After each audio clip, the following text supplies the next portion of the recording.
नमस्कार, मैं हूं आपके साथ विभा उपाध्याय और आप सभी दर्शकों का अन्नदाता कार्यक्रम में स्वागत करती हूं। हमारे देश का किसान जन का पोषक है, वो श्रम का देवता है, अन्नदाता है। उसमें ही भारत की आत्मा निवास करती है और ऐसे ही किसानों की प्रगति के लिए हम खेती बाड़ी से जुड़ी हुई बहुत सी नई लाभकारी जानकारियां हर रोज सुबह लेकर आते हैं। तो चलिए कार्यक्रम शुरू करने से पहले देखते हैं क्या है आज के अन्नदाता में। मूंगफली की फसल में करें समय पर रोग और कीटों की रोकथाम।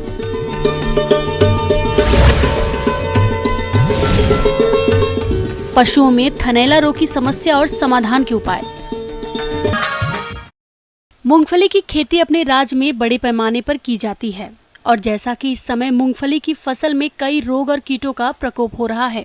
यदि किसान समय रहते मूंगफली की फसल में रोग और कीटों का नियंत्रण नहीं कर पाते हैं तो इन्हें फसल से भारी नुकसान उठाना पड़ सकता है। तो मूंगफली की फसल में लगने वाले रोग और कीटों का नियंत्रण कैसे करें, आइए जानते हैं कृषि विज्ञान केंद्र गुनेड़ा की विषय विशेषज्ञ डॉक्टर रेणु कुमारी गुप्ता से। सभी किसान भाइयों की मूंगफली में जो है पैकिंग होना स्टार्ट हो गई है और वो पैकिंग जैसी जमीन में जाती है उसके बाद हमारी मूंगफली बनना स्टार्ट हो जाती है।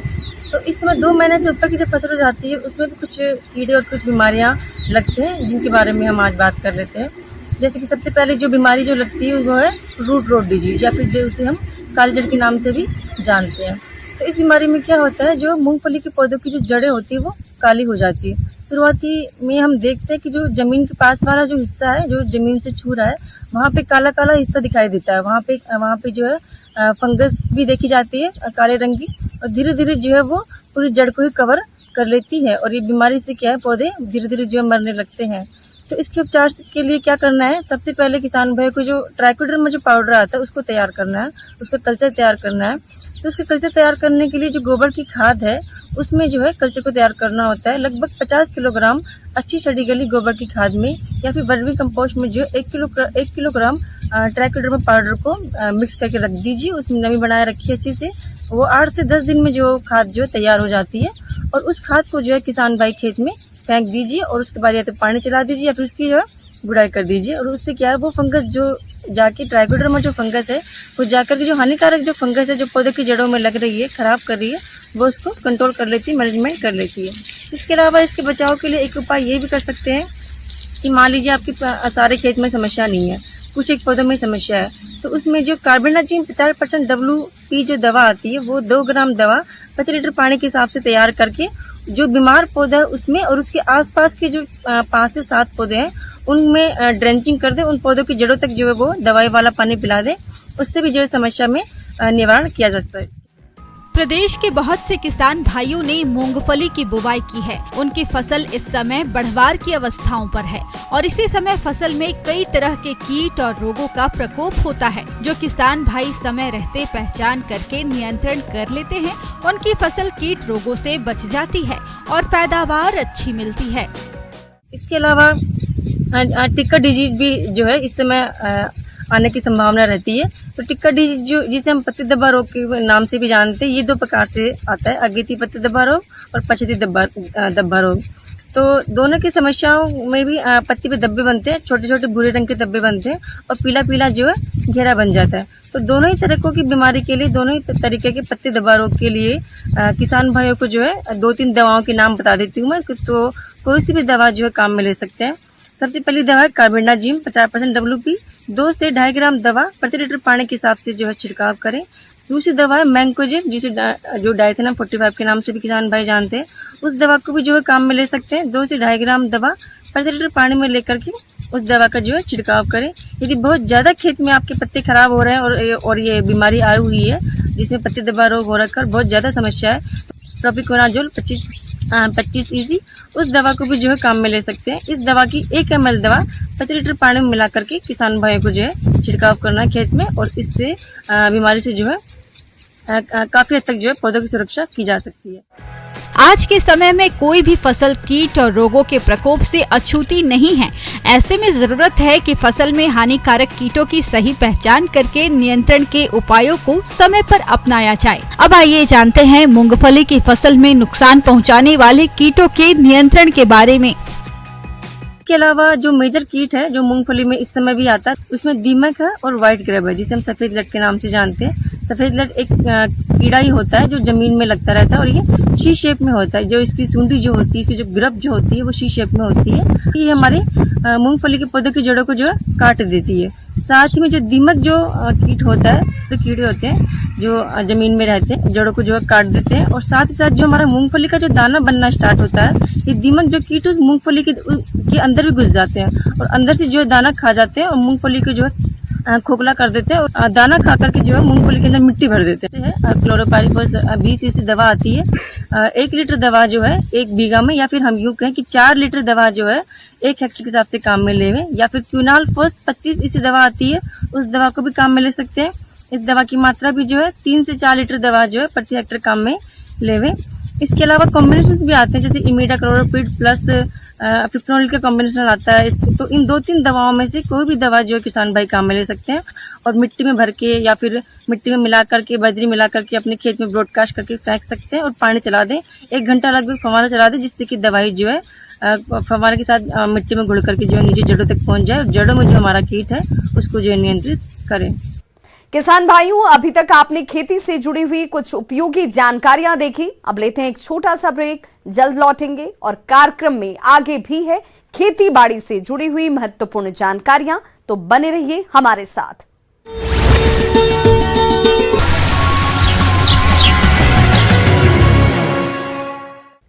ब्रेक के बाद एक बार सभी दर्शकों का एक बार फिर से अन्नदाता में स्वागत है। चलिए रुक करते हैं अगली कड़ी की ओर। अपने राज्य में बहुत से किसान गाय भैंसों का पालन करके अच्छी आय कमा रहे हैं, लेकिन इन पशुओं में कई रोगों की समस्या आमतौर पर मुख्य रूप से देखी जाती है। इन्हीं समस्याओं में से जो समस्या इस समय मुख्य रूप से गाय भैंसों में देखी जा रही है, वह है थनैला रोग की। जैसा कि नाम से विदित है, यदि पशु के थन की खराब हो जाएंगे तो ऐसे पशु से क्या दूध का उत्पादन मिलेगा, इसका अंदाजा आप स्वयं लगा सकते हैं। तो कैसे होता है ये थनैला रोग और इसका समाधान किस प्रकार से करें, आइए जानते हैं डॉक्टर आशीष कुमार सोनी से। आज मैं यहाँ पर आपसे एक विशेष बीमारी के बारे में चर्चा करूँगा जो कि दुधारू पशुओं में पाई जाती है। इस रोग का नाम है मैस्टाइटिस। अगर हम हिंदी में बात करें तो इसको आम भाषा में थनैला रोग से के नाम से जानते हैं। थनैला रोग अगर देखा जाए, जैसा हमको पता है कि हम पशुपालक भाई जो है पशु को पालते हैं दुग्ध उत्पादन के उद्देश्य। अगर पशु में दुग्ध उत्पादन नहीं है तो वो पशु हमारे किसी भी काम का नहीं है। थनैला रोग दुग्ध व्यवसाय के लिए सबसे बड़ा संकट है। भारत में दुग्ध उत्पादकों को कई हजार करोड़ रुपए का नुकसान इस बीमारी के कारण होता है। पशुपालक भाइयों, जैसा कि नाम से ही विदित है कि यदि पशु के थन ही खराब हो जाएंगे तो ऐसे पशु से क्या उत्पादन मिलेगा, इसका अंदाजा आप स्वयं लगा सकते हैं। आयन में जो है किसी प्रकार के बदलाव ये कई प्रकार के रोगों की वजह से हो सकते हैं। इससे अतिरिक्त ये पशु दुधारू पशु में ही क्यों होता है, तो मैं आपको ये बताना चाहूँगा कि क्योंकि दुग्ध उत्पादन एक तरह का जो है स्ट्रेस, मतलब एक तरह का दबाव है शरीर पर, तो कई बार दबाव की होने की वजह से जो है शरीर जो है कमज़ोर होता है और उस पर ये जो है रोगाणु हावी हो जाते हैं और यह रोग होते हैं। तो सबसे साधारण कारण होता है कि गलत तरीके से और बिना हाथ धोए पशुओं की जो है उसमें दोहना, जिसको हम कहते हैं दुग्ध उत्पादन करना। इससे अतिरिक्त अगर आपकी पशुशाला में पर्याप्त सफाई नहीं है तो गोबर के माध्यम से जो है ये अंदर पहुंच सकता है। अगर पशुशाला के अंदर वेंटिलेशन की व्यवस्था या वायु का जो है आदान प्रदान ठीक तरीके से नहीं हो रहा है तो वहाँ पर नमी बहुत ज़्यादा होगी और नमी के अंदर जो है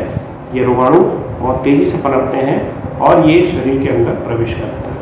तो पशुपालक भाइयों, इतने सारे कारण हैं, इन सब की जो है आपको जांच परख करने की आवश्यकता है। अब बात करते हैं कि ये रोग जो है इसमें लक्षण और क्या क्या आते हैं। तो देखा जाए तो कि थनों एवं अयनों में किसी भी प्रकार की सूजन का बनना, ये थनैला कहलाता है। यह सूजन जो है आपको अलग समझ में आ जाएगी और ये कई बार अत्यंत जो है दर्द से भरी हुई होती है। अगर आप आयन में हाथ लगाएंगे तो पशु जो है हाथ लगाने का विरोध करेगा।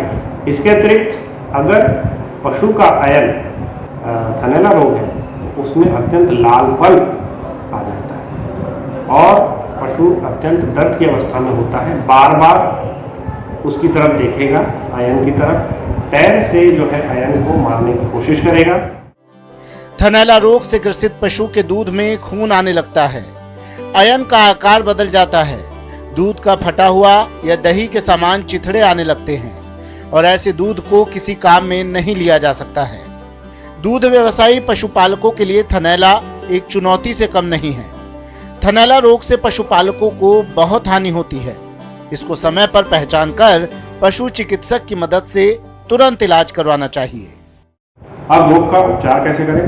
तो इसमें शुरुआत में क्या होता है कि कुछ इंट्रामेमरी ट्यूब्स आते हैं। इंट्रामेमरी ट्यूब का मतलब होता है कि जो थानों में सीधे अंदर जो है दवाई प्रविष्ट करा दी जाती है। इससे कई बार जो है हमारे पशु वहीं ठीक हो जाते हैं। इसको आप डालें कैसे? तो मेरी आपको सलाह रहेगी कि इसको आप सीधे प्रयोग ना करें। आप अपने नज़दीकी पशु चिकित्सक से पहले संपर्क करें, उनके निर्देशानुसार आप इसमें कार्य करें। अगर आयन छूने में आपको गर्म महसूस हो रहा है और उसमें लालपन है तो उस दौरान आप क्या करें? ठंडी सिकाई करें। ठंडी सिकाई करने के लिए आपके पास बर्फ है, बर्फ से बेहतरीन सिकाई जो है होती है, आप उसके माध्यम से आयन को अच्छी तरीके से सिकाई कर सकते हैं। यहाँ पर पशुपालक भाई ध्यान रखें कि उसको अपने को तेज मालिश नहीं करना है। अगर आप तेज मालिश करेंगे तो बीमारी बढ़ जाएगी। तो आप बर्फ से अच्छी तरह सिकाई करें, कम से कम दिन में 2 बार। सिकाई करने के उपरांत बाजार में बहुत सारे ऐसे स्प्रे आते हैं जिनको आप सीधे उपचार में इस्तेमाल कर सकते हैं। इसमें कोई भी नुकसान नहीं है। आप ये स्प्रे सीधे ला करके भी कर सकते हैं। इससे पशु के सूजन उतारने में काफ़ी मदद मिलेगी।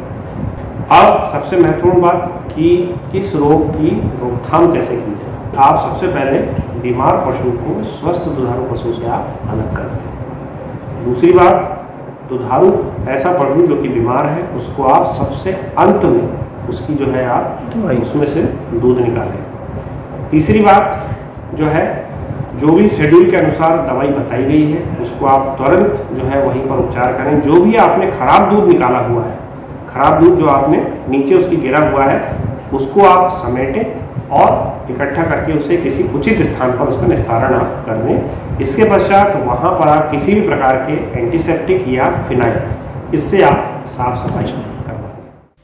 यदि थनैला रोग का समय रहते बचाव कर लिया जाए तो इससे होने वाले नुकसान से बच सकते हैं। तो थनैला रोग की रोकथाम हेतु जरूरी है कि पशुशाला की नियमित साफ सफाई करते रहें। थनों की सफाई नियमित रूप से करनी चाहिए। थनों का समय समय पर निरीक्षण करते रहना चाहिए। उनमें कोई गठान एवं दूध में थक्के हों तो तुरंत पशु चिकित्सक की सलाह लेनी चाहिए। ऐसे पशुपालक जिनके यहाँ ये रोग हमेशा होता रहता है, तो वो पशुपालक क्या करें? हम जब दूध छुड़वाते हैं पशु का, उस दौरान एक स्थिति ऐसी आती है कि हम दूध उससे लेना बंद कर देते हैं। तो जिस दिन आप उससे दुग्ध उत्पादन लेना बंद कर रहे हैं, उस दौरान आप किसी भी प्रकार की अच्छी क्वालिटी का एंटीबायोटिक इंट्रामेमरी ट्यूब, जो आप उपचार में मैंने आपको बताया था, वही एंटीबायोटिक इंट्रामेमरी ट्यूब आप चारों थनों में प्रविष्ट करा दें।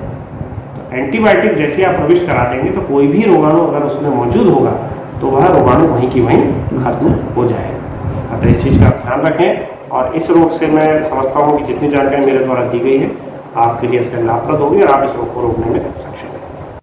आगे और भी हैं खेतीबाड़ी से जुड़ी हुई बहुत सी रोचक जानकारियां, पर यहां रुकेंगे एक छोटे से ब्रेक के लिए। जल्द हाजिर होते हैं।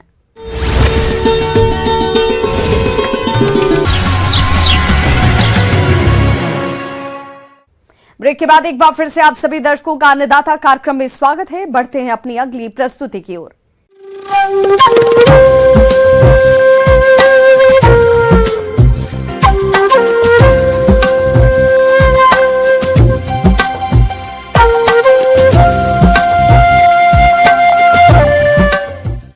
मौसम के अनुसार प्रबंधनों पर ही टिकी है आपकी खेतीबाड़ी और इसलिए मौसम पूर्वानुमान और उस पर आधारित साप्ताहिक कृषि सलाह इस प्रकार।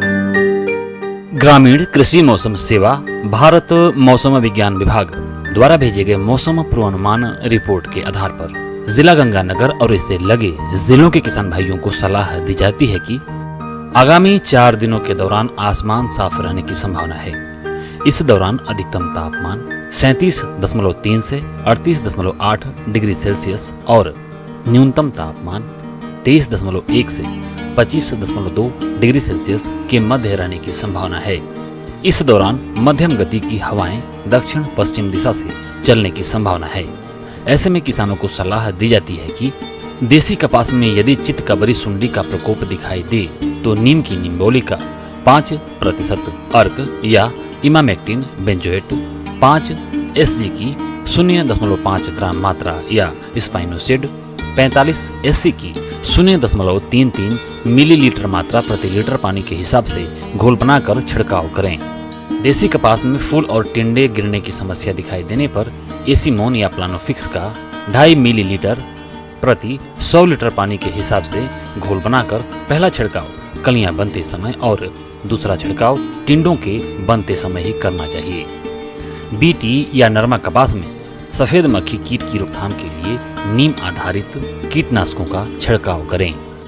बारिश की कमी को देखते हुए फसलों को सूखे से बचाव व टिंडे की गुणवत्ता में सुधार पोटेशियम नाइट्रेट 2% की दर से 2 पर्णी छिड़काव चरम पुष्पन अवस्था पर व टिंडे बनने के पश्चात करें। कपास की बुआई के समय यदि जिंक सल्फेट नहीं दिया गया हो तो 0.5% सांद्रण के जिंक के घोल को तैयार करने के लिए 1.5 किलोग्राम जिंक सल्फेट और 750 ग्राम बुझा हुआ चूना अलग अलग पात्रों में घोलकर चूने के निथरे पानी को जिंक के घोल में मिलाकर 100 से 125 लीटर पानी में प्रति बीघा की दर से 2 छिड़काव पुष्पन और टिंडा वृद्धि अवस्था पर करने पर लाभदायक होता है। मूंग की फसल में फली छेदक का प्रकोप दिखाई देने पर इसकी रोकथाम के लिए क्विनाल्फास 25 EC दवा की या मोनोक्रोटोफास 36 SC की 250 मिलीलीटर मात्रा प्रति बीघा की दर से छिड़काव करें। ग्वार की खड़ी फसल में जीवाणु झुलसा रोग के लक्षण दिखाई देने पर स्टेप्टोसाइक्लिन 20 ग्राम व कॉपर ऑक्सीक्लोराइड 50 WP की 200 ग्राम मात्रा का 100 लीटर पानी में घोल बनाकर 15 दिन के अंतराल पर 2 छिड़काव करें। बाजरे की फसल में दीमक और सफेद लट से बचाने के लिए क्लोरोपाइरिफास 20 EC दवा की 4 लीटर मात्रा प्रति हेक्टेयर की दर से सिंचाई पानी के साथ देवें।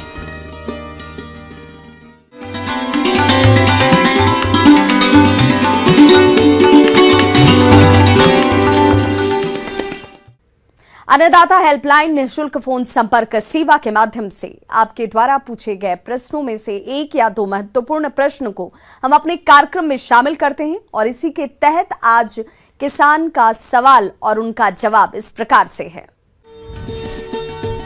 अन्नदाता निःशुल्क फोन संपर्क सेवा के माध्यम से पूछे गए प्रश्नों में से आज हमने जिस प्रश्न को कार्यक्रम में शामिल किया है उसे पूछा है ग्राम मदौली जिला भरतपुर के कृषक विपुल कुमार ने।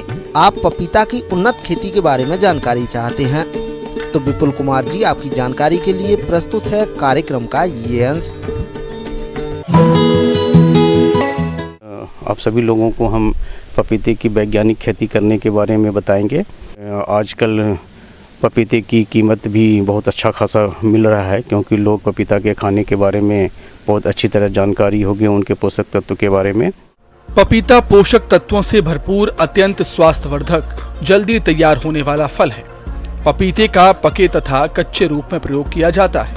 इसका आर्थिक महत्व ताजे फलों के अतिरिक्त पपेन के कारण भी है जिसका प्रयोग बहुत से औद्योगिक कामों में होता है।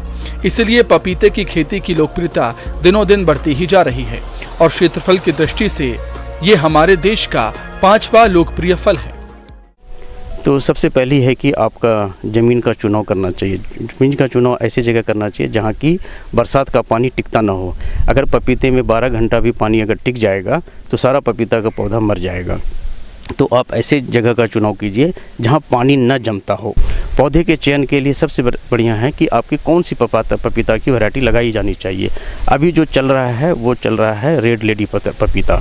उस पपीता की एक खासियत है कि उसका हर पौधा जो है वो उत्पादन देता है। ये ताइवान की वैरायटी है और ये मार्केट में उपलब्ध है। पूसा नन्हा का और पूसा डिलीशियस या पंत पपाया है वो भी वैरायटी आप लगा सकते हैं पंतनगर से मंगवा करके। जब आप बीज का उत्पादन करें तो बीज का उत्पादन या तो आप कोकोपीट में कर सकते हैं, प्रो ट्रे में कर सकते हैं, या गमले में आधा भाग मट्टी आधा भाग सड़ा हुआ गोबर मिला करके उसमें बीज डाल देंगे।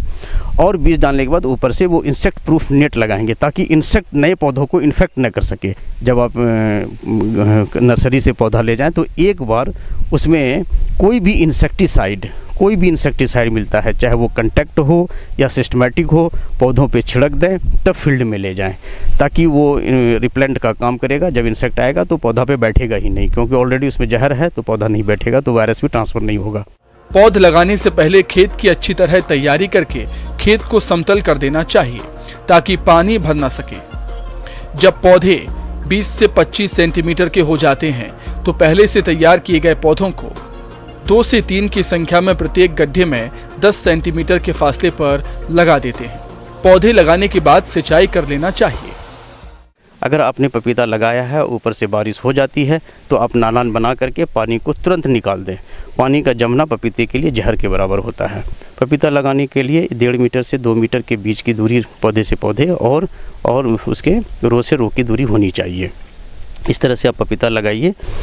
गड्ढे में आप जब गड्ढे खोद लें तो उसमें वर्मी कंपोस्ट आजकल उपलब्ध है सभी जगह। वर्मी कंपोस्ट करीब 2 से 3 किलो आप उसमें डाल दें और नीचे वाली मिट्टी को फेंक करके ऊपर वाली मिट्टी उस गड्ढे में डाल करके पपीता लगाएं। लगाते समय उसमें करीब 100 ग्राम DAP शुरुआत के दिनों में लगा दें। DAP का काम है जड़ों का विकास करना, इसलिए सबसे पहले DAP 100 ग्राम लगाते समय डाल दें ताकि पौधों का जड़ों का विकास अच्छी तरह से हो। पपीता जल्द फल देना शुरू कर देता है, इसलिए इसे अधिक उपजाऊ भूमि की जरूरत है। अच्छी फसल के लिए 200 ग्राम यूरिया, 250 ग्राम फास्फोरस और 500 ग्राम पोटाश प्रति पौधा की आवश्यकता होती है। इसके अतिरिक्त प्रतिवर्ष प्रत्येक पौधे को 15 से 25 किलोग्राम गोबर की सड़ी खाद, 1 किलोग्राम हड्डी का चूरा और 1 किलोग्राम नीम की खली की जरूरत पड़ती है। उसके बाद हर महीना करीब 70 से 75 ग्राम यूरिया और करीब पोटाश जो है 100 ग्राम आप हर महीना उस पपीता में डालें। पोटाश का सबसे इम्पोर्टेंट है पपीता के लिए, क्योंकि पपीता ही एक ऐसा फल है जिसको पोटाश की बहुत रिक्वायरमेंट है। खाद की मात्रा 3 बराबर मात्रा में मार्च से अप्रैल, जुलाई से अगस्त और अक्टूबर महीने में देते हैं। दिसंबर से जनवरी माह में उर्वरक नहीं डालें, क्योंकि इस समय प्रदेश में तापमान काफी कम होता है और जाड़े में पौधों की वृद्धि रुक जाती है। पपीता में नियंत्रित परागण के अभाव होता है, एक ही किस्म में विभिन्नता पाई जाती है, इसलिए फूल आने से पहले नर और मादा पौधे का अनुमान लगाना कठिन होता है। ऐसे में फूल आने के बाद केवल 10% नर पौधों को छोड़कर सभी नर पौधों को निकाल दें और उनकी जगह नए पौधे लगा दें। अब इसमें सबसे इम्पोर्टेंट है वो बीमारी जो है इसमें वायरस से लगता है। वायरस जब लग जाता है तो वो बहुत तेज़ी से फैलता है और वायरस लगने के बाद एक पौधे से दूसरे पौधे में जब ट्रांसफ़र होता है वो कीड़े के द्वारा होता है, कीट के द्वारा होता है। तो हम लोगों को वायरस का कंट्रोल नहीं करना है, हम लोगों को कीड़े का कंट्रोल करना है। पपीते के पौधे के पास पानी के जमाव होने पर पौधे में गलन की बीमारी लग जाती है और पौधा मर जाता है। इसलिए पपीते के खेत में जल निकासी की अच्छी व्यवस्था होनी चाहिए और पौधे की जड़ के पास 15 से 20 सेंटीमीटर ऊंची मिट्टी चढ़ा दें ताकि सिंचाई या वर्षा का पानी तने के संपर्क में ना आए। 60 से 80% तक जमीन में उपलब्ध मृदा नमी सिंचाई के लिए उपयुक्त पाई गई है। यदि लंबे समय तक पपीते के पौधे को पानी ना मिले तो पौधे की वृद्धि और विकास रुक जाता है, इसलिए समय पर सिंचाई करना भी जरूरी है। उसके बाद हर 20 दिन, 25 दिन, 1 महीने के इंटरवल पे आप इंसेक्टिसाइड का पपीते के पौधे पे प्रयोग कीजिए ताकि कीड़ा जो है वो मर जाए, वो आपके फील्ड को नुकसान न पहुंचा सके। किसान भाइयों, अन्नदाता आपकी सेवा के लिए संकल्परत है। कृषि संबंधित समस्या और सुझावों के लिए आप हमें इस पते पर संपर्क कर सकते हैं। प्रोड्यूसर अन्नदाता, news 18 Rajasthan, Ramoji film city, Hyderabad 501512। साथ ही आप हमें ईमेल भी कर सकते हैं। हमारा ईमेल है p18annadatarajasthan@nw18.com। इसके अतिरिक्त आप हमें निःशुल्क हेल्पलाइन नंबर 180088922163 पर सोमवार से शनिवार सुबह 10 बजे से शाम 4 बजे के बीच संपर्क भी कर सकते हैं। किसान भाइयों, अब समय हो रहा है आपसे विदा लेने का, तो हमारी अन्नदाता टीम को दीजिए इजाजत। कल फिर से होगी आपसे मुलाकात कृषि संबंधित कुछ और महत्वपूर्ण जानकारियों के साथ। नमस्कार।